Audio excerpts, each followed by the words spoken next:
Na seo híomh Séamus agus an nuair a bhí sé dhéanú leis an tUltach, crín scéala sem mar smaoileat. Bhí Séamus a scríomh an tUltach idir 90 beidir léir na bhíthidí go dtí léir nó deireadh na naithidí. Agus scríomh sé maithas iste leichéad píosa scríbhneoireachta don tUltach. Agus atú sin bhí déanta agus ranta agus scéalta betheisneise agus bhí garscéalta agus an sin bhí garscéalta d'astra se an rancas agus bhí na píosaí iriseoireachta roimead a chur síosar. Agus ma hen muid fríd an tUltach chin muid go léirhas ná ar chuid na scéalta agus na scéalta chur sama agus bhí léirhas an Chaisleán óir a rohfuil se anmhór a bheith san nám. Agus seo an méid a bhí le Chaisleán óir an tUltach agus seo alta na bliana 90 bhí chuig ever a dó, leor a dó ever a dó. Détí an leor seo bháilúch an na spéire ar chun bhreaachtacht na Gaeilge ton. Tá sin an gan áras an Gaeilge is fearr, is glonne agus is líomhfuid ar scríomh ó go gealú go fáil. Go dibhhar Gaeilge ranna farste. Nar chum fillí déanta agus órainon, nar chan seanach í scéalta agus finiad sa bhála talú chéana. Chum agus chan go minnig agus bhí an seomlan mar éireacht ag máire i cumann scéaldaí. So ní ró fuil máilta deanta roiireann ar a hanig Chaisleán óir amach. Ach sin rud é tínmuid de réirma tá muid gal fríd na háistí nach rún máú cearna fáilte mar hampla ag cíhistálan. Agus tínmuid na cainte tá deanta in sin cíhistálan agus an asragar a bhí ag Séamus ar na cainte sin. No, bhí se a clúir Séamus gur fearr cenal cainteanna a bhí an. Agus gur barar le leidir ag fecheistena a bhain le caidan áfaiciúil, fecheistena a bhain leis a rud a dórann se héin chuigethe agus ba sin an cheiste a bhain le achfiáhan na Gaeilge agus ban lacht a bhí réim ar náide an snám i mala clia nó lacht na mún an snám sin. Agus ba Séamus go raibh siad sin na chuireach cheanhain seo i bhaim scan agus go raibh siad rudbog díomhasúil ó thaobh chud Gaeilge chuige alúda.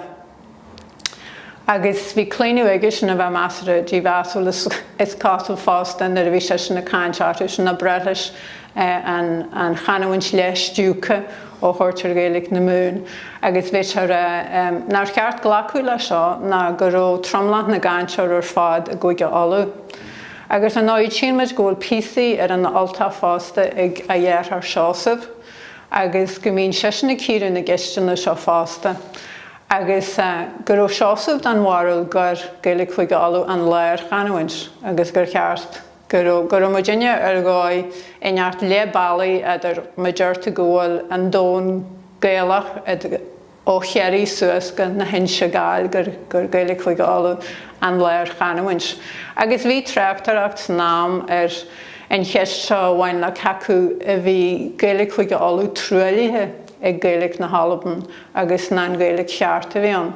Agus ceann na rudaí a eicin muid nar a támuid a gcarchar ubair i Grianna ar an tUltach. An úsáideann se grán agus ír go minic le ionsaí i dhéanú ar na daoine nach néantain se leis. Agus roinn se sin nar a bhí se lé leis le locht cainte Gaeilge chuige alú go héirithe. Ó hí bheit chuid scríbhneoireacht héanda tá run scríofa aige an sna haltainna dearnathe as na píosaí dearnathe a scríomh se an sna daithidí. Agus tínmuid or sin go bhfuil lágabheis nach teacht ar Séamus. Agus tá sé ginse dún fan méid éhar tá scríofa aige an snám sin agus sílam go bhfuil am asaisteair beidir 5 leor deanta aige an snám sin. Agus deir se go ceann an na fábanna a teag scríbhneoirí Gaeilge.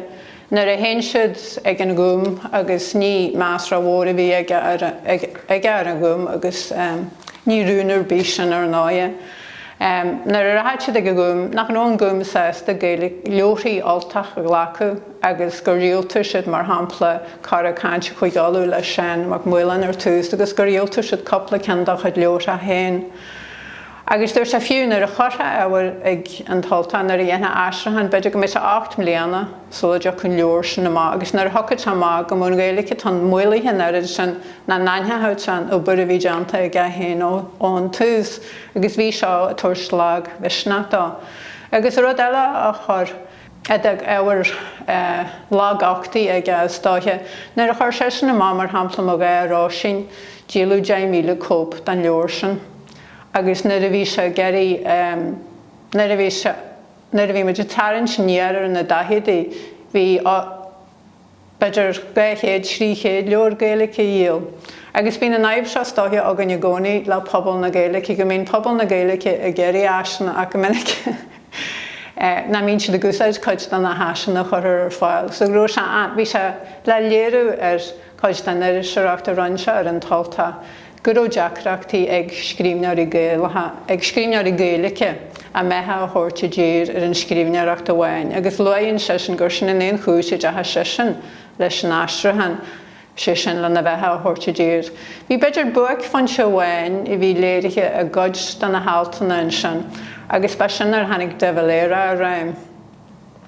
Agus híl se guró de Valera go le dhéanamh cin fear ar chun na Gaeilge agus ar chun na Gaeltachta. Agus te sé níos mistí an sa tréimhse sin ach níor mhar sé, agus mar teas a gin ba fear a chail dáthas amlan ribh dhearú a híl. Ach sílam má teitú geirí léirú maith ar bhíon Mac Grianna, ar na rudaí bhí go le ré ans na fihéidí agus na daithidí gur bhíú go mór amach a thulas an tUltach.